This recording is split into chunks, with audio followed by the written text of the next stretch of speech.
प्रेम से बोलिए श्री कृष्ण कन्हैया लाल की जय।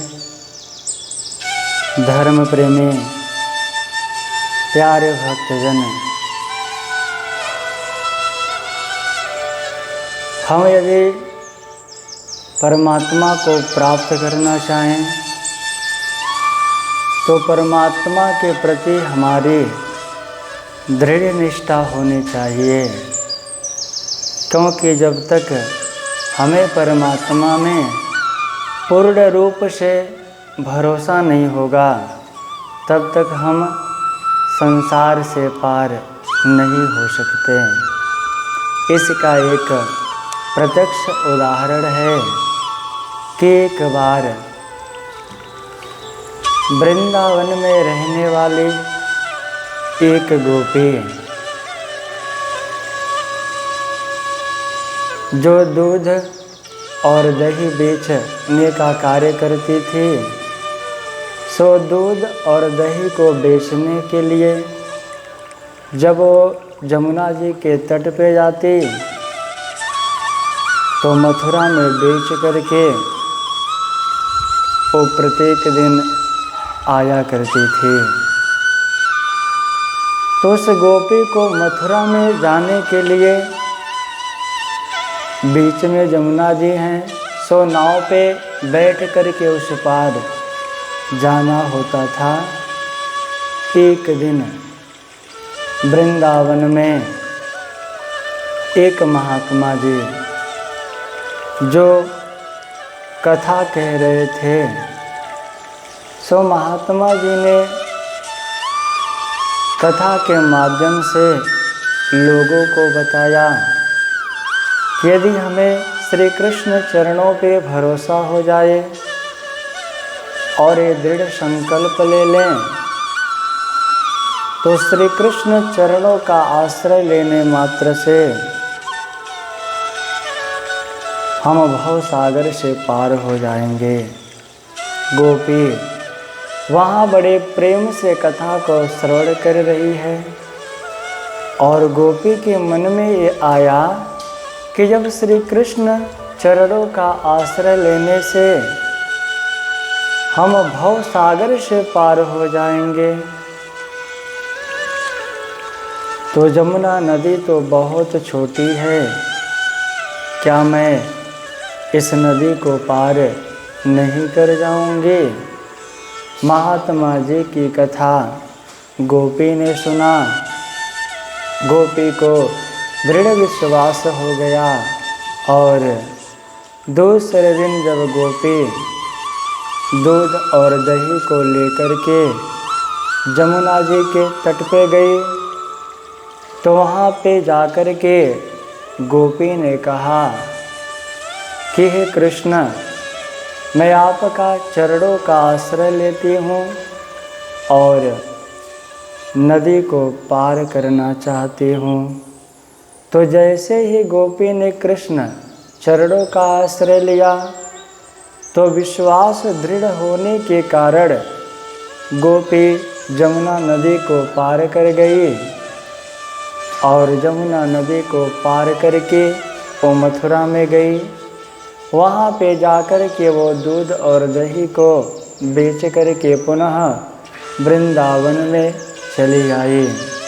ऐसे ही उसका नियम हो गया, दृढ़ विश्वास होने के कारण वो गोपी प्रत्येक दिन दही को बेचने के लिए मथुरा में जाती और दही को बेच करके पुनः वो वापस आ जाया करती थी।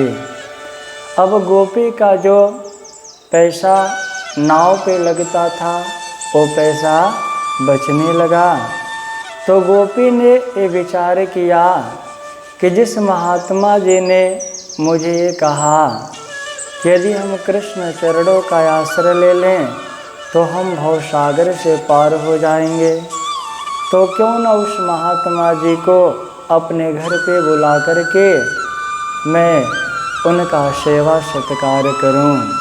गोपी महात्मा जी के पास में गई जो मथुरा के ही रहने वाले थे और जब वह गोपी महात्मा जी के पास में गई। जाकर के महात्मा जी से सारी बात गोपी ने बताई और कहती है, महाराज, जब से आपने कहा कि यदि हम संसार में रहते हुए भी कृष्ण चरणों का आश्रय ले लें तो हम भवसागर से पार हो जाएंगे, तब से मेरा कल्याण हो गया और मेरा पैसा बच जाता है। नदी को मैं ऐसे ही प्रभु के नाम का स्मरण करते हुए पार हो जाती हूँ। तो मेरी इच्छा है कि आप मेरे घर पे चले और यथा योग्य मैं आपकी सेवा सत्कार करूं।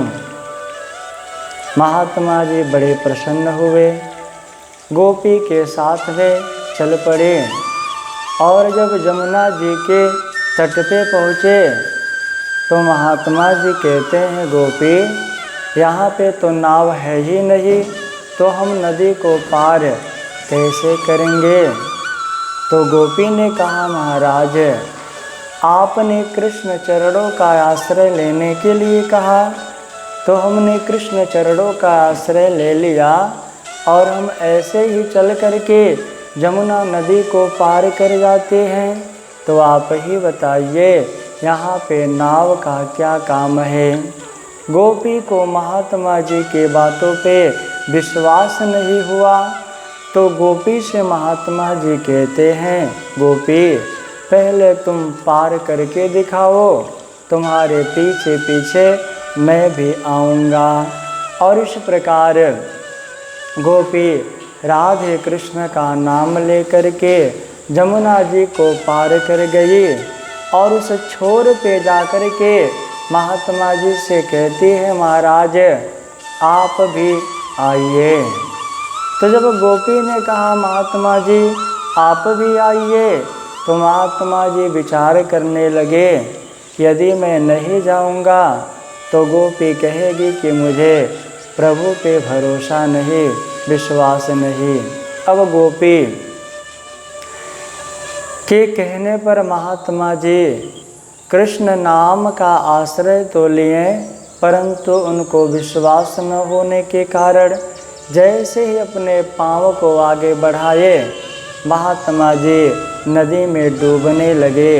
अब जोर से आवाज़ लगाते हैं, गोपी मुझे आकर के बचाओ। और गोपी दौड़ी दौड़ी आती है, महात्मा जी को भी वो नदी पार करा देती है।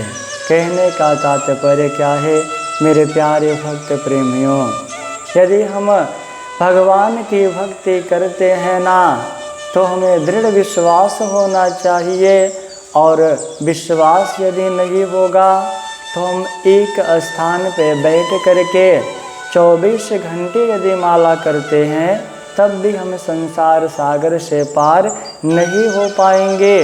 परंतु यदि विश्वास है तो केवल एक बार भी हम प्रभु को अंतःकरण से याद करते हैं तो एक बार में ही हम भवसागर को पार कर जाएंगे। तो गोपी के जैसा दृढ़ विश्वास यदि हमारे अंतःकरण में हो जाए तो हम भवसागर को पार कर जाएंगे।